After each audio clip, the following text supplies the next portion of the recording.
Kebanyakan orang Indonesia hanya tahu kalau seseorang melakukan tindak pidana itu biasa disebut sebagai tersangka, kalau enggak sebagai terdakwa. Padahal seseorang yang melakukan tindak pidana itu statusnya beda-beda loh dan bermacam-macam loh setiap tahapannya. Pengen tahu? Yuk kita bahas. Yang pertama, namanya adalah terlapor. Jadi terlapor itu adalah orang yang dilaporkan karena diduga telah melakukan tindak pidana.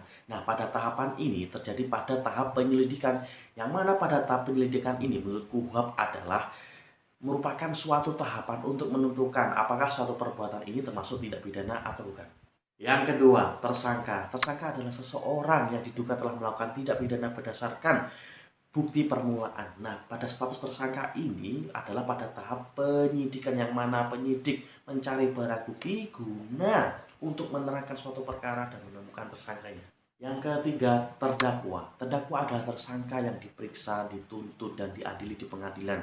Nah, status terdakwa ini masuk ke dalam tahapan pemeriksaan di pengadilan. Yang keempat, terpidana. Terpidana ini berdasarkan pasal 1 angka 32 KUHP bahwa terpidana ini merupakan terdakwa yang dijatuhi putusan oleh hakim yang berkekuatan hukum tetap. Terakhir, yang kelima, narapidana. Narapidana ini merupakan terpidana yang menjalani masa hukumannya di lembaga pemasyarakatan. So, teman-teman sudah paham ya? Orang yang melakukan tindak pidana itu ternyata memiliki nama-nama yang berbeda setiap tahapannya.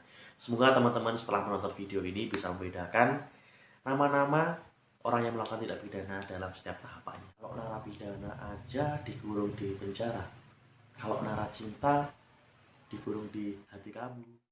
Tidak cantik, ma. Dia tidak jelek, ma.